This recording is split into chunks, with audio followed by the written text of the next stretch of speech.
Welcome to the Great Detectives of Old Time Radio. From Boise, Idaho, this is your host, Adam Graham. If you have a comment, email it to me, box13@greatdetectives.net. Follow us on Twitter at Radio Detectives, and check us out on Instagram, instagram.com/greatdetectives. If you are enjoying this podcast, please follow us using your favorite podcast software. Today's program is brought to you in part by the financial support of our listeners. You can support the show on a one-time basis by mailing a donation to Adam Graham, P.O. Box 15913, 15913, Boise, Idaho 83715.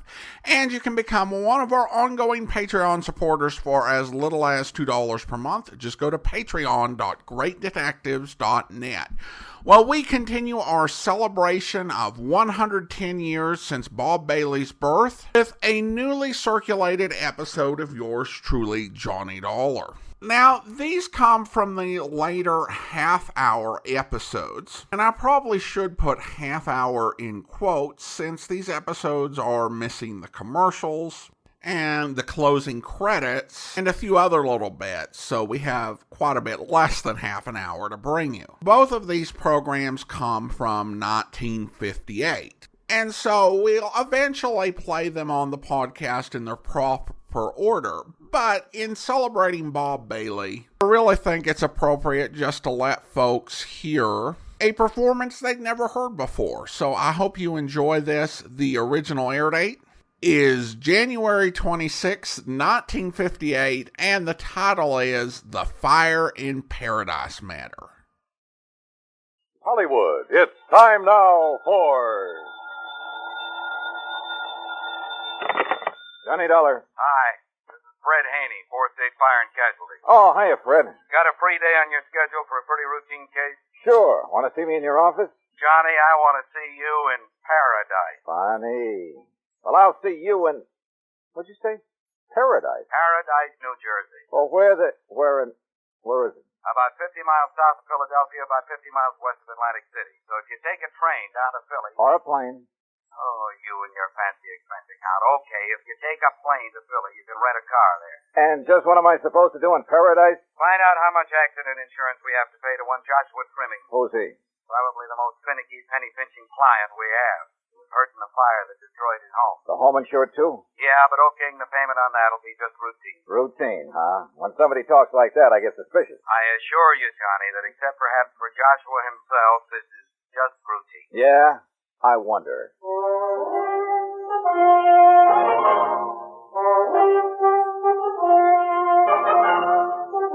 Bob Bailey, in the exciting adventures of the man with the action-packed expense account. America's fabulous freelance insurance investigator. Yours truly, Johnny Dollar.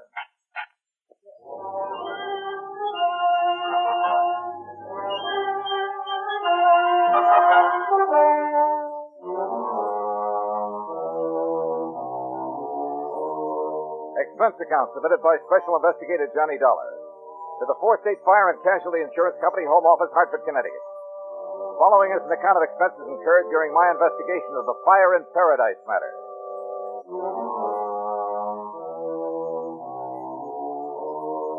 Expense account item 1, $18.25, plane fare and incidentals, Hartford to Philadelphia.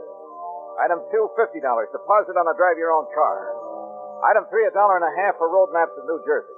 On the third one, I managed to locate the little town of Paradise, so I hit the highway.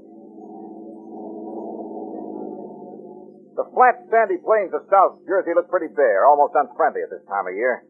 I miss the color, the lush green farms, the blossoming peach and apple orchards that make it so attractive during the summer months. By dint of losing my way a couple of times, however, I found color in the names of some of the towns I passed through. Mullica Hill, Deertown, Pole Tavern, Deerfield Street, Elmer, and Shirley. Paradise was a tiny shopping center in the midst of farmland, a short main street with a handful of stores. At the Mobile gas station, I asked where I might find the sheriff. Standing right here in front of you, mister. Sheriff Luther Hopkins. Oh, well, Sheriff, my name is... Just call me Luke. Everybody else does. Okay, Luke. My name is Johnny Dollar. I'm an insurance investigator. Oh, I know you, Johnny. You, must be here on account of Joshua Trimming. Yeah, that's right. I understand his home burned down, and he was injured in the process. Yeah, he lost his home all right, the whole kit and caboodle. But he wasn't badly hurt. Well, it's a matter how you look at it and how well you know Joshua. What do you mean? Well, he was hurt, all right, but how bad is something else again. Just what happened, Luke? Look there, Johnny. Over there beyond the Hartzell's General Store. Huh? Yeah. Oh, I see. Is that the remains of Mr. Turning's house? Now, that's not much more than a couple of city blocks from here, is it? I'd say that's about right. And I was working Friday night here at the gas station. Late. So what happened? Johnny, I was looking right at Joshua's house, wondering why he'd gone to bed so early. The only light on was in his bedroom upstairs. I see. Well, sir, that fire started pretty fast, I'll grant you that. Just bing, and the whole parlor was blazing. Oh? But the point is, being a fire marshal, too, I hit the siren, and in less than 2-3 minutes, me and the volunteers and the chemical truck was over there hosing it down. What, would he wait for us? Oh. Oh, fool, he had to jump out of his bedroom window and get all banged up. Well, I don't see exactly... Johnny, if you asked me, it was just quick thinking on that old chiseler's part to get some more insurance money. Huh? Sure. Even if we got the fire out in time to save his place, well, at least he'd be sure to collect something on his accident insurance. Yeah, we just like him. You, don't like Joshua Turning very well, do you? Why do you say that? You say you and the volunteer fire company got there within 2 or 3 minutes of the time the fire started. 4 at the most. All right. The chemical truck's right here back at the station. But you didn't say Joshua Turning's house. Why not, Lou? Why, because it went up so fast, that's all. How'd the fire start, you know? Well, probably that old heater he had down in the parlor. You sure? Well, what else? That's where the blaze started. I could see it. You don't like Joshua Turning? I make no bones about it. The tight-fisted old... But look, he's the only man in paradise that doesn't work for a living. He's retired, but does he spend his money here? No, sir. He even goes over to Salem or Bridgeton to buy his groceries. So he saved himself a couple of pennies. Wait a minute, Dollar. Well? You saying you think maybe I let his place burn down? Is that what you mean? I didn't say that, Lou. But that's what you meant. It could be a possibility, couldn't it? All right. Look, I could run you out of town, Johnny. I've got the authority. Don't you forget that. Where'll I find Joshua Turning? Over at Joe Pasquale's place, about a mile down the road toward Cohansey. But now look here. Oh, stop worrying, Luke. I just want to see about his injuries and if he has any better ideas about how the fire may have started. Johnny, if you remember what I said. About not being able to get that fire out? No. About maybe running you out of town. You know, if you were to talk to the police like that, Luke... I am the police. Well, you've certainly built up a nice case against yourself. I'll see you later.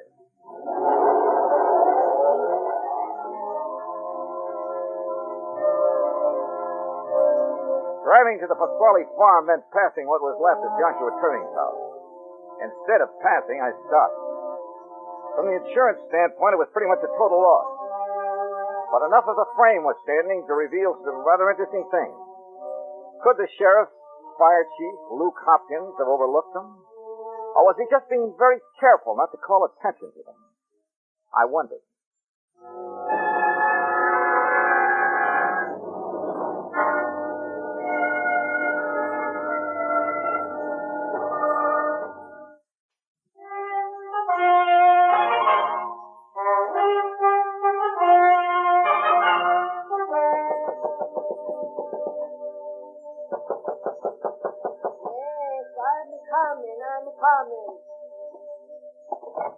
Yes, Mrs. Pasquale? that's the guy. Who are you? My name is Dollar. I understand Mr. Joshua Turning. He's up in his room with the doctor. Dr. Morey, when the doctor leaves you see him. Come in.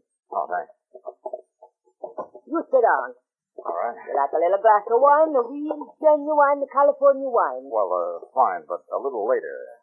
Mrs. Pasquale, Huh? I take it Mr. Trimmings is boarding with you. What else can I do? He loaned us the money for the seeds, for the fertilizer. So when he says he's going to stay here, what can I do? Maybe I feed him good and take off some of the big charge he can make for the money we get. My husband, he's a big fool to borrow from Joshua Perrin. Well, I take it also you don't like it. I don't like him. Nobody likes him. Hey, tell me something. Did he and Sheriff Hopkins ever have any trouble? All the time. Always a big fight. He keeps his place such a mess. No fix to the fences. No paint in the house. His place make our town look like a dump. Well, that's hardly any reason. All the money he makes is from his loaning to the people. Sheriff Luke, he gets really mad about that. About how much he charge? 10%. 20%. That's too much. Well, usury is a pretty serious thing, Mrs. Pasquale. So how you gonna prove? Nothing he's ever put on the paper. Sheriff Luca, tell him he's gonna get him out of town. Seems to me I've heard something like that One before. way or the other, he's gonna get him out. What did you say? Nothing. Oh, here comes the doctor. I go back. Oh, just lean on me and you can walk all right. Oh, what do you know about the pain I'm having in my leg? I won't draw all of my heart racing and rubbing. If you had a mind to, you could get up and dance a jig, Joshua, and you know it. Incidentally, this is one time you're going to pay your bill for my services. Just you remember that. I'll pay you when I get paid by the insurance. Yeah. Oh, now stop dear. that nonsense and sit down here and... There you are. Oh. I'm Johnny Dollar, Dr. Morey, from the insurance company. Oh. Well, it's about time you got here, and I hope you brought the insurance check along. Well, that may be forthcoming later. Later? Yours is a rather unique policy, Mr. Trimmings, the special accident clause, that is. What's unusual about wanting payment if I'm incapacitated? You call yourself incapacitated in the sense of the intent expressed in your policy? What's the matter with you? Can't you see with your own eyes every time I try to move my feet? Oh, doctor, can't you give me something to eat this day? Just use that leg a bit and you'll be all right. Use it. Now, look here. I've got some other calls to make. I'll see you tomorrow. If you're sure you want another call on your bill. Goodbye, Mr. Dollar. Goodbye, Mary. Goodbye, doctor. Goodbye. I'll walk to the door. You tell him, doctor. You tell the truth about how bad I'm hurt. I don't know what to tell you, Mr. Dollar. I can't find anything wrong with him except for a few minor bruises. He waited until they got there with the fire ladders instead of jumping out the window like... You'd almost think he'd done it deliberately to collect on his insurance. The old money-grabbing... I'm sorry. I couldn't talk like that. A hard man to get along with. That's Sheriff Luke. There's a man really suffers with him. Oh? What do you mean? Oh, the demands Joshua makes. Calls him all hours of the night. Thinks he hears prowlers. Wants Luke to do something about it. Wants Luke to clear up the trash around his place. His own trash. Wants the dirt road sprinkled every day during the summer. Raises Cain with Luke about a million inconsequential things. Yeah, the sheriff's pretty well fed up with him. Even as you are. Even as we all are. And Luke isn't a man to fool with. About the fire, Doctor. Yes? Well, I'm no expert, but a couple of things I saw over there made me wonder. Yeah. The house burned up in an awful hurry, I'll say that. It looked to me as though the blaze must have started in not one, but several places simultaneously. Oh, that's so? Of course, if there was a gas leak somewhere downstairs, something like that. No, he didn't use gas. Said it was too expensive. Out back in the kitchen, he used a coal oil range. Had a pot-bellied coal stove in the living room for heat. But even if that stove was in poor condition... Which it wasn't. You're thinking that maybe someone burned him out, aren't you, Mr. Dollar? Who, Doctor? Almost anybody in town would be glad to see him go. Especially Luke Hopkins. Yes, especially. Oh, just a minute. Well? I've known Luke for over 20 years. He's a good man, an honest man. Has a tremendous sense of duty to the people of his town. Even those he doesn't like. That includes Joshua Trimmings? That includes Joshua. So if you think for 1 minute... A man's patience can sometimes be pushed only so far, Doctor. No, Mr. Dollar, you're wrong. Dead wrong. Why, I myself would be more likely to... Well, if I had a real cause, that is, I'd... You better be careful, Doctor. Well, you know what I mean. Sure. I think I'll take another look at the place before I talk further with Mr. Trimmings. Then you better hurry. It's getting late, and it looks like you're going to have some rain. Yeah. You'll, be around, won't you, Doctor? Yes, I'll be at my... You don't seriously suspect me, I hope. That is, if you do find real evidence of arson. Should I?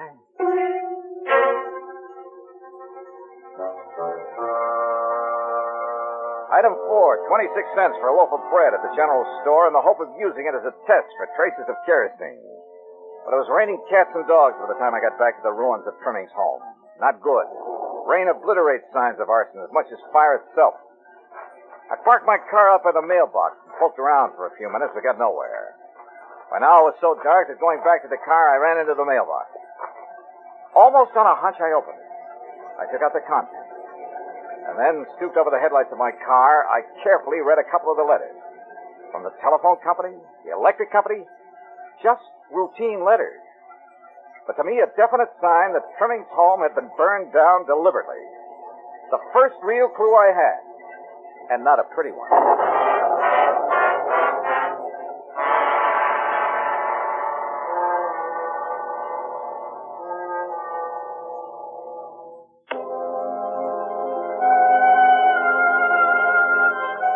Expense account item 5, 90 cents. Person-to-person call to Fred Haney in Hartford from Sheriff Luke Hopkins filling station. I saw your headlights, Johnny, over there where Josh Trimming's house was. Yeah, and I found something there, Luke, that...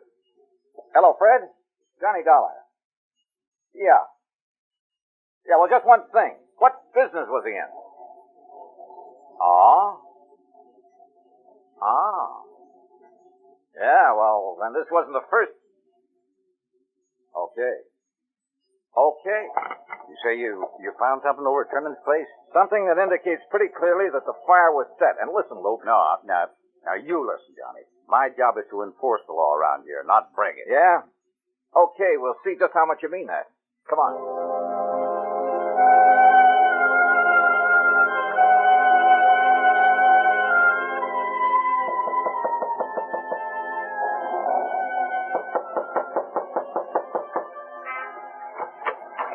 Oh, Mr. Dollar, the sheriff, look, you come in out of the rain. You're all wet. I poured you a nice glass of wine. Yeah, well, maybe later, Mrs. Pasquale. Where the devil you been, young man? Well, you walked out of here with that Dr. Murray in it. Oh, dear, my poor leg. I'm an insurance investigator, Mr. Trimming. I know it. I've been investigating. Then you come back here to approve the insurance payment for my injury. I've been investigating the fire at your home. I'm convinced that it was arson, that it was carefully, deliberately set. Then get this no-good sheriff here to do something. You mean he did it? Now, look here, Johnny. Yes, of course he did. He's been threatening for years to get me out of this town one way or another. Ain't that true, Sheriff? Well, yeah, in a way. Well, yeah, in a way. Ha! He not only set the fire, but he let my house burn down. Is that what you found out, Mr. Dollar? I understand he and the volunteers got there within a few minutes after it started. Oh, sure, they got there fast enough. Probably to cover up for his starting the fire. He got there so fast, why, don't you see? If he hadn't known it was going to go up. Yeah, I thought of that. Golly, I'll be so glad when I collect my insurance and get well enough away from people like him. By golly, I want you both to listen to me for a minute. Sure, go right ahead. Mr. Trimming, did you pick up the mail for your mailbox on Friday? What? What? No, I don't believe it did. I'm sure you were too busy to. What? Ask any big city cop in the arson squad who runs up against this sort of thing all the time. What? And he'll tell you that when he sees unpaid bills for water, electricity, telephone lying around, it's one of the sure signs of planned arson. After all, why bother paying the bills if you're going to burn up the place? His mailbox? Yeah. Last warnings that unless he paid his bills to the phone company, Now, here, that's tampering with the United States mail. Look, Mr. Trimmings was in the doll business before he came here. Yes, that's where I made the money to retire. What he retired on was the insurance he collected when his plant burned up. Ah. He made little celluloid dolls, cupies, that sort of thing. And if anybody knows about the inflammability of celluloid... I see. Picture this, Luke. Long strips of celluloid laid to the corners of his living room from a central point. Yeah? At the end of each one, a rag, or maybe just a carpet soaked with gasoline. Not enough to leave a trace, but enough to start the fire. But I don't see what... At the center, on top of the celluloid strips, a short-lighted candle. When it burned down to the celluloid, bang, the whole place was on fire. Meanwhile... I'll be danged. Meanwhile, he had plenty of time to go upstairs, stay there with the lights on. Perfect alibi. You saw him up there when the fire started, Luke, so you backed up his alibi. I had no idea. Yeah? That fire was as faked as the injury to his leg he's trying to collect on. Yes. Yes, you're right. I thought you couldn't stand up. And since you've found proof of how I did it, so go ahead and ask me, Luke. Proof? I didn't have one shred of it, Trimming. What? That was all guesswork. You mean I... Yep. You just talked yourself out of a lot of insurance money. In front of witnesses, Joyce. And probably into a nice long prison term. Oh, no. Oh, nice glass of wine. Oh! Try sprinkling a little on Mr. Trimming. Maybe he'll come too.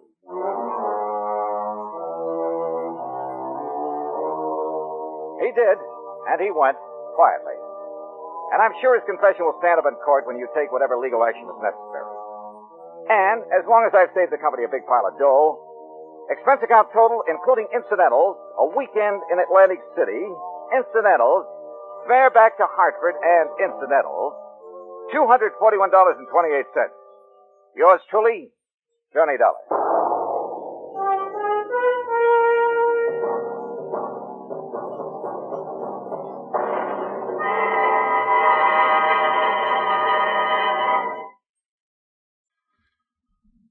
Welcome back. Even though we don't have the closing credits, thanks once again to the invaluable work of John Abbott in the Who is Johnny Dollar Matter Volume 2, we have the information that was in the closing credits. The story starred Victor Perrin, Forrest Lewis, Virginia Gregg, Will Wright, and Parley Baer. The script was written by Jack Johnstone, and it's a decent script for Johnstone.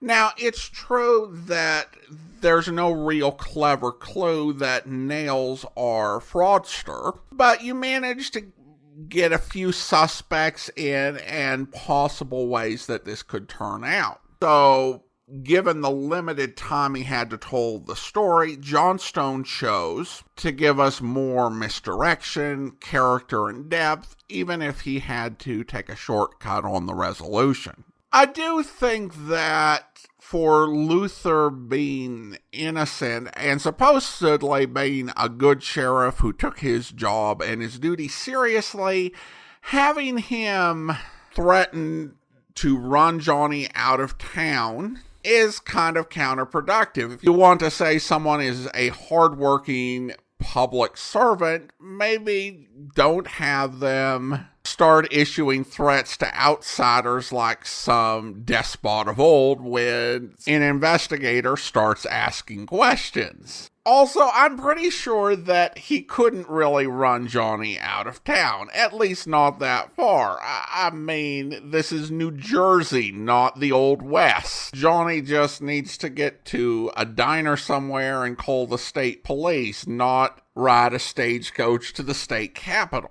But other than that, it was a good episode. I hope you enjoyed it. Now let's go ahead and thank our Patreon supporter of the day.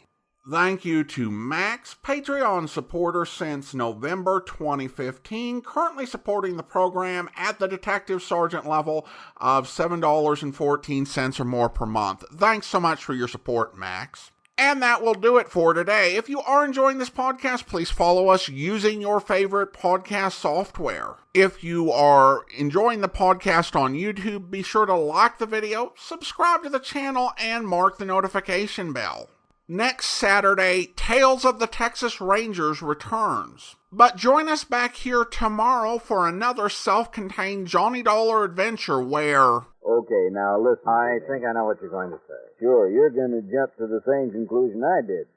That with the way they haven't been getting along, with all he has to gain if he's put out of the way... It is a possibility. As for this note... Yeah, it's his handwriting, all right. Check. But it could have been written any time in the last 15 years about any kind of fish. So it all adds up, doesn't it? She knocked him off. Nobody else in town saw him around when he was supposed to be here in April. So she may have done it any time since he left in February. Or was supposed to have left. All of which can't be proved, however, until you find his body. Plus proof that she did it. Make it a lot easier for us if she did. I hope you'll be with us then. In the meantime, do send your comments to box13@greatdetectives.net.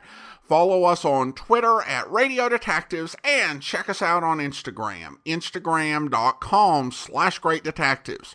From Boise, Idaho, this is your host, Adam Graham, signing off.